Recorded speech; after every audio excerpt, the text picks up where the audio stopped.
Kisah Sirus Margono yang rela jadi WNI tapi diabaikan Sinteyong hingga kini berstatus tanpa klub. Tolong berhenti menjelekkan rumput SUGBK. Pendahulunya gagal, satu sejarah berpotensi dicatatkan Jai Ijes di Serie A. Indra Syafri panggil 32 pemain untuk jalani TC Timnas U20 Indonesia. Mantan pemain Premier League keturunan Indonesia susul Ragnar Oratmangun di Liga Belgia. Ditempa keras Sinteyong, Rafael Struijk pede jadi striker ADO Den Haag.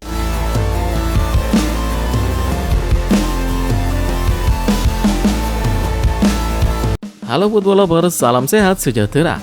Jangan lupa untuk subscribe channel kami ya, dan juga nyalakan notifikasinya agar dapat berita terbaru seputar Timnas Indonesia. Terima kasih.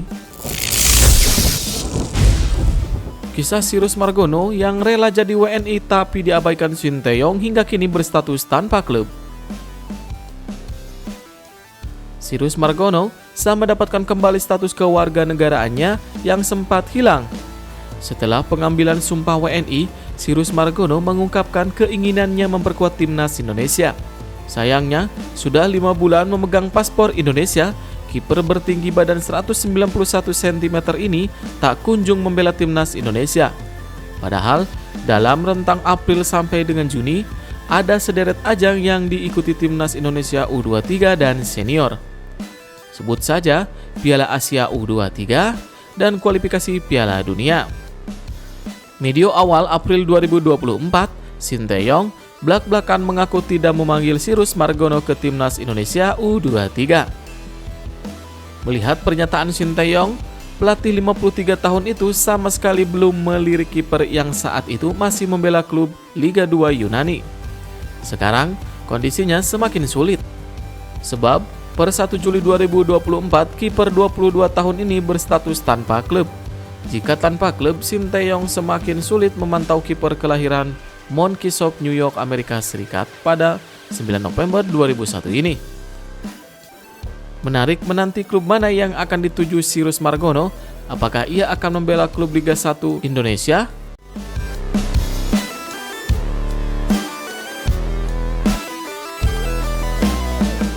Tolong berhenti menjelekkan rumput SUGBK. PSSI meminta tak ada lagi pemberitaan yang menjelekkan kondisi rumput Stadion Utama Gelora Bung Karno, Jakarta. Seperti yang diketahui, kondisi rumput SUGBK sempat menuai kritik pedas pada beberapa waktu lalu. Tak sedikit masyarakat yang menyoroti buruknya rumput milik SUGBK. Kritik tersebut memuncak usai pemain Timnas Indonesia Tom Haye menjadi korban. Hal itu terjadi pada saat Timnas Indonesia melawan Filipina tanggal 11 Juni lalu. Lutut Tom Haye mengalami luka setelah berselebrasi dengan meluncur di lapangan. Kritik yang ada ternyata tak hanya datang dari masyarakat. Pelatih Timnas Indonesia Sinteyong secara terang-terangan juga menilai rumput SUGBK memang kurang baik. Tak berselang lama, sempat muncul kabar bahwa Timnas Indonesia akan menggunakan Stadion Gelora Bung Tomo, Surabaya sebagai kandang di putaran ketiga kualifikasi Piala Dunia. Namun, Timnas Indonesia kini dipastikan tetap bermain di SUGBK. Timnas Indonesia dijadwalkan melawan Australia pada 10 September mendatang. Pihak PSSI kemudian melakukan pengecekan lapangan pada Senin 12 Agustus 2024. Yunus Nusi selaku Sekretaris Jenderal PSSI, ia meminta pihak pengelola SUGBK memasang rumput terbaik. Lebih lanjut, Yunus Nusi meminta media berhenti menjelekkan kondisi rumput SUGBK. Yunus Nusi menilai hal tersebut bisa menjadi salah satu bentuk dukungan kepada Timnas Indonesia dan PSSI. Saya berharap pemberitaan soal kondisi rumput untuk lebih bijak. Karena saya melihat di media sosial banyak berita yang tidak sesuai fakta. Mari kita bantu Timnas, bantu PSSI untuk memberitakan berita yang benar, ucap Yunus Nusi.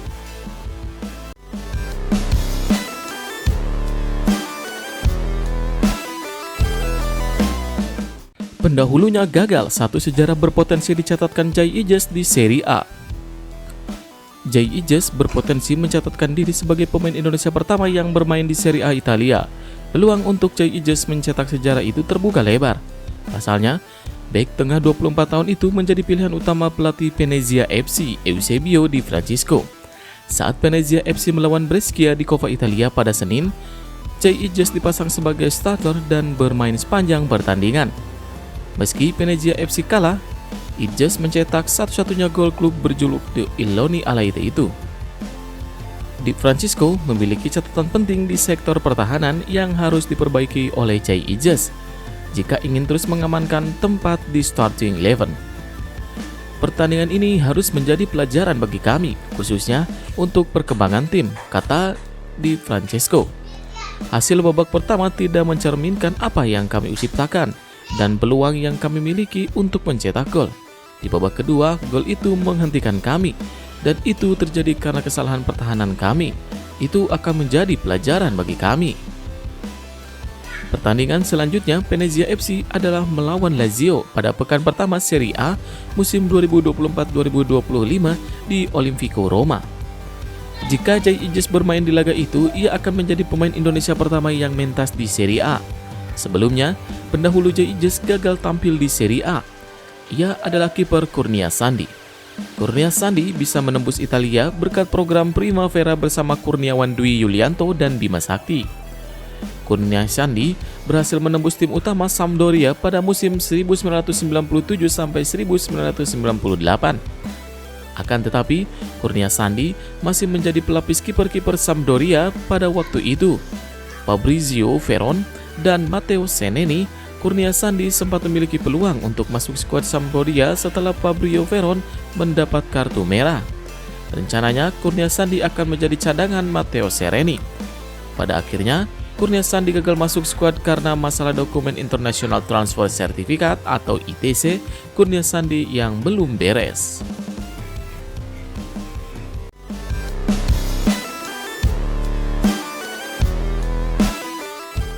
Indra Syafri panggil 32 pemain untuk jalani TC Timnas U20 Indonesia. Dari 32 pemain itu tidak ada nama Welber Jardim dan Jens Raven. Sebelumnya, Indra Syafri sudah memastikan bahwa kedua pemain itu tidak bisa ikut menjalani TC bersama Timnas U20 Indonesia. Alasannya, kedua pemain itu harus membela klubnya masing-masing di luar negeri.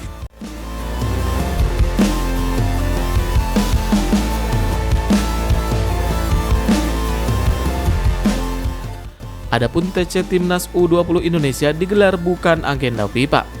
Hingga akhirnya, Welber Jardim dan Jens Raven tidak bisa datang ke Indonesia. Selain dua nama itu, Indra Syafri juga tidak mengikut sertakan Muhammad Kaviatur. Pemain Dewa United itu sedang proses penyembuhan cedera usai membela Timnas U19 Indonesia di ASEAN Cup U19 2024. Mayoritas pemain-pemain yang dipanggil Indra Syafri tidak banyak berubah seperti waktu di ASEAN Cup. Hanya ada beberapa tambahan seperti Jidabin yang kembali dipanggil Indra Syafri. TC Timnas U20 Indonesia akan dimulai terlebih dahulu di Jakarta. Setelah itu, pada pertengahan Agustus 2024, mereka akan bertolak ke Korea Selatan. Selama di negeri gingseng tersebut, Timnas U20 Indonesia menjalani latihan. Tidak hanya itu, mereka juga akan mengikuti sebuah turnamen di sana. Timnas U20 Indonesia akan menghadapi Thailand, Argentina, dan Korea Selatan U20. Turnamen itu digelar pada 28 Agustus sampai 1 September 2024. Setelah dari Korea Selatan, Timnas U20 Indonesia akan kembali melanjutkan latihan di Jakarta. Latihan itu dipersiapkan sebagai langkah awal Timnas U20 Indonesia sebelum terjun ke kualifikasi Piala Asia U20 2025. Timnas U20 Indonesia tergabung ke dalam grup F bersama Timor Leste, Maladewa, dan Yaman. Ajang tersebut akan digelar pada 21 September sampai dengan 29 September 2024. Timnas U20 Indonesia bertindak sebagai tuan rumah dalam babak tersebut.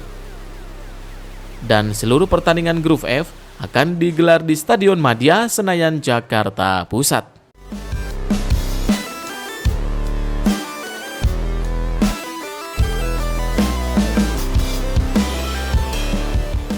Mantan pemain Premier League keturunan Indonesia Susilo Ragnar Oratmangun di Liga Belgia. Ya, Zairo Riedewald dikabarkan bergabung dengan klub divisi 1 Liga Belgia Royal Antwerp. Kabar bergabungnya pemain yang memiliki darah Indonesia itu dikabarkan oleh Transfer Watch. Jika resmi bergabung dengan Royal Antwerp, ia akan kembali bertemu rekannya Toby Alderweireld. Zairo Riedewald bermain untuk Crystal Palace pada medio Juli 2023 hingga Juli 2024. Pada Premier League musim 2023-2024, Zairo hanya tampil dalam 9 pertandingan Crystal Palace. Gelandang bertahan 27 tahun itu hanya mencatatkan 230 menit bermain. Dalam 9 laga itu, ia bermain menghadapi tim-tim besar seperti Manchester United, Manchester City, dan Liverpool. Sementara itu, sebelumnya, penyerang timnas Indonesia Ragnar Oratmangun dikabarkan bergabung dengan VCV Dender. Dender adalah tim promosi divisi 1 Liga Belgia. Sebelumnya, Ragnar juga menjalankan masa peminjaman di Fortuna Sittard. Sejatinya kontrak Ragnar di FC Groningen baru berakhir pada Juni 2025.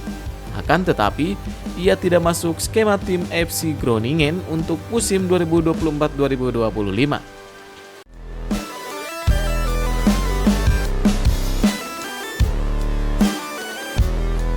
Di tempat keras Sinteyong, Rafael Struijk pede jadi striker ADO Den Haag. Rafael Struijk mulai menikmati perannya sebagai striker. Dia sukses menjalani debut bersama ADO Den Haag bersua VV Venlo di Liga Belanda. Tampil dari menit pertama, Struijk bermain selama 60 menit sebelum pelatih Darje Kalice terpaksa melakukan pergantian. Hal ini terjadi karena satu pemain ADO mendapatkan kartu merah dan mereka yang sedang unggul berusaha mempertahankan posisi. Laga berakhir cukup adil dengan skor imbang 1-1. Bertugas sebagai striker, Rafael Struijk menjelaskan bahwa dia tetap bermain melebar. Apalagi dia merupakan winger dan mulai sering menjadi striker saat di timnas Indonesia. Menariknya, sebelum mendapatkan panggilan ke timnas, posisi pemain berusia 21 tahun ini adalah winger kiri. Dengan misi mencarikan striker skuad Garuda Muda, Sinteyong terpaksa menerima Struijk sebagai penyerang tengah. Awalnya, tentu bukan hal yang mudah karena dia kali ini bertugas sebagai andalan utama di lini depan. Perlahan, dia mulai beradaptasi dengan baik dan mengunci satu posisi di lini depan timnas.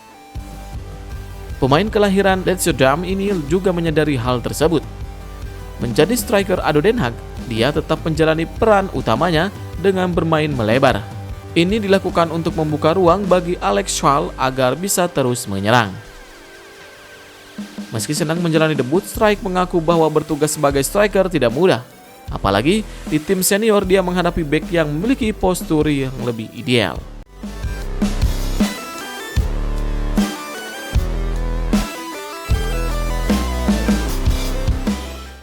Pemain incaran Nova Arianto di Timnas U-Strip 17 Indonesia, cerdas, punya mental, dan tak ada pemain titipan. Nova baru saja mengumumkan nama-nama yang akan dibawa ke pemusatan latihan di Bali. Tim yang dibangun ini akan dipersiapkan untuk berlaga di kualifikasi Piala Asia U17 2025.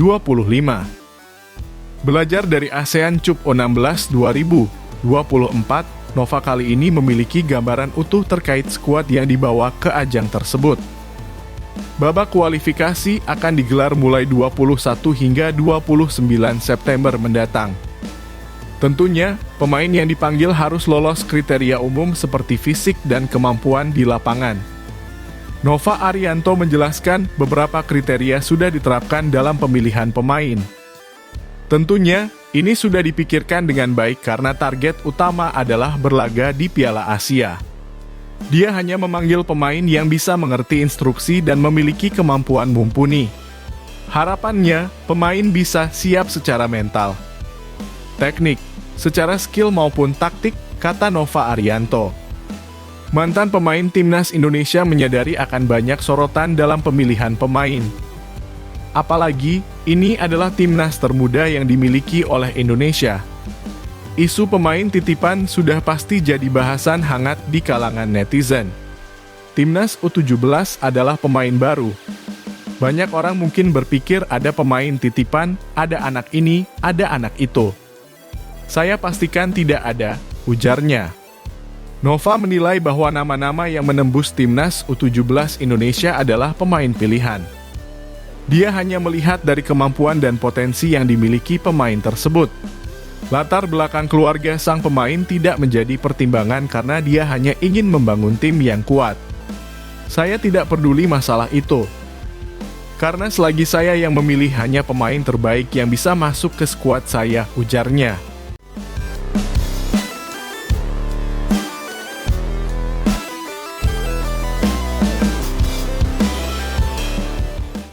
Legenda sepak bola Rusia merasa lucu timnasnya harus lawan Vietnam dan Thailand, apa katanya? Dikabarkan Rusia akan mengirimkan tim untuk melawan Vietnam dan Thailand dalam laga persahabatan selama kalender FIFA September. Pertandingan tersebut akan digelar di Vietnam. Alexander Mostovoy memberikan kritik terhadap rencana pertandingan itu. Lucu bagi saya ketika mendengar nama-nama tim ini, ujarnya dilansir dari Siam Sport. Pertandingan ini tidak masuk akal. Anda bisa bermain dengan siapa saja, tetapi Anda harus menghargai diri sendiri, bahkan jika Anda dilarang oleh FIFA. Rencananya pertandingan Rusia melawan Vietnam akan digelar pada 5 September 2024. Setelah itu Rusia menghadapi Thailand pada 7 September 2024. Jika dilihat dari peringkat FIFA memang terpaut jauh. Rusia di ranking 33 dunia, sementara Thailand di posisi 101 dan Vietnam di peringkat 115. Rusia dilarang oleh FIFA buntut dari invasi ke Ukraina. Beberapa negara Eropa juga menolak bertanding melawan Rusia. Terakhir FIFA melarang Rusia tampil di kualifikasi Piala Eropa 2024. Larangan itu sampai batas yang belum ditentukan. Sementara itu, Vietnam dan Thailand gagal lolos ke putaran ketiga kualifikasi Piala Dunia 2026 zona Asia sehingga mereka memerlukan lawan untuk laga di kalender FIFA. Putaran ketiga kualifikasi Piala Dunia 2026 zona Asia akan dimulai pada September mendatang. Vietnam dan Thailand bisa memanfaatkan laga persahabatan ini sebagai persiapan ASEAN Cup 2024 yang akan digelar pada akhir tahun.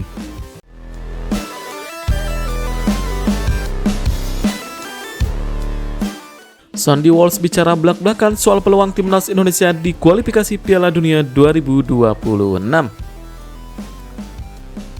Timnas Indonesia dipastikan akan menjalani perjuangan yang tak mudah di putaran ketiga kualifikasi Piala Dunia 2026 zona Asia. Hal ini karena tim Merah Putih dipastikan bergabung dalam grup maut bersama Jepang, Arab Saudi, Australia, Bahrain, dan Cina. Bergabung dalam grup C putaran ketiga ini, tim Merah Putih dinilai memiliki peluang paling kecil untuk bisa lolos ke babak selanjutnya ataupun putaran final Piala Dunia 2026. Ini karena dua tim terbaik di grup C ini nantinya dipastikan langsung lolos ke putaran final Piala Dunia 2026. Menanggapi hal ini, Sandy Walsh mengaku bahwa sebagai pemain ia dan rekan-rekannya harus punya tujuan yang pasti. Menurutnya, tujuan itu sudah jelas dan ia optimis untuk bisa tembus 4 besar dalam grup C ini nantinya. Ia menilai bahwa timnas Indonesia memang akan menatap misi berat untuk bisa tembus 4 besar ini. Namun, ia menekankan bahwa itu tujuan skuad Garuda saat ini. Saya percaya kami harus menetapkan tujuan untuk berada di 4 besar di grup kami, ujar Sandy Walsh. Posisi 3 dan 4 akan menjadi posisi yang baik jika kami bersaing dengan baik dan kemudian kami masih bisa memiliki babak playoff, ucapnya. Pemain Kevin Mitchelland tersebut mengaku bahwa ia dan rekan-rekannya bakal bekerja keras untuk bisa mewujudkan ambisi tersebut masuk 4 besar. Untuk bisa mewujudkan itu, menurutnya tim Merah Putih harus bisa mendapatkan poin sebanyak-banyaknya saat menghadapi putaran ketiga nanti. Ia juga menyebutkan bahwa timnas Indonesia harus bisa mengamankan poin penuh saat menghadapi Cina dan Bahrain. Walaupun untuk menghadapi mereka tak akan mudah, namun pemain berusia 29 tahun tersebut menilai bahwa skuad Garuda memang harus menetapkan tujuan itu dan semua pemain akan bekerja keras untuk meraihnya. Jadi saya percaya kami harus mengincar posisi keempat, kata Sandy Walsh. Karena kami tahu bahwa kami harus mendapatkan poin terbanyak saat menghadapi Cina dan Bahrain. Jelasnya. Meskipun mereka adalah tim yang sangat bagus, tetapi kami perlu menetapkan ambisi.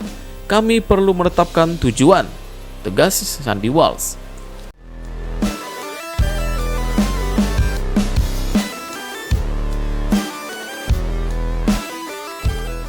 Sinteyong tidak akan kehilangan sosok penting di timnas Indonesia untuk lawan Arab Saudi dan Australia. Pelatih timnas Indonesia, Sinteyong, dipastikan tidak akan kehilangan salah satu sosok penting di staf kepelatihan tim Merah Putih. Sosok tersebut adalah Nova Arianto, yang merupakan asisten pelatih timnas Indonesia. Nova Arianto bisa dibilang merupakan satu-satunya pelatih asal Indonesia yang membantu Sinteyong. Asisten pelatih timnas Indonesia lainnya berasal dari negaranya Sinteyong, yaitu Korea Selatan. Timnas Indonesia dijadwalkan akan menghadapi Arab Saudi pada laga perdana grup C putaran ketiga kualifikasi Piala Dunia 2026 zona Asia di Stadion King Abdullah, Jeddah, Arab Saudi pada 5 September 2024. Nova Arianto akan tetap ikut bersama tim pelatih timnas Indonesia. Sebelumnya, ada kabar bahwa Nova Arianto tidak akan ikut terbang ke Arab Saudi. Pasalnya, Nova Arianto masih bertugas bersama timnas U17 Indonesia. Pelatih asal Semarang, Jawa Tengah itu saat ini sedang memimpin pemusatan latihan timnas U17 Indonesia di Bali. TC itu sebagai persiapan awal timnas U17 Indonesia untuk menghadapi kualifikasi Piala Asia U17 2024 pada 19 sampai 27 Oktober mendatang. PSSI menargetkan kepada Nova Arianto untuk membawa timnas U17 Indonesia lolos ke Piala Asia U17 2025. Dijadwalkan timnas Indonesia akan melawan Australia pada laga kedua grup C putaran ketiga kualifikasi Piala Dunia. Setelah melawan Australia, Nova Arianto akan meninggalkan tim pelatih timnas Indonesia karena ia akan membawa timnas U17 Indonesia untuk menjalani TC ke Spanyol. Belum diketahui berapa lama timnas U17 Indonesia di Spanyol.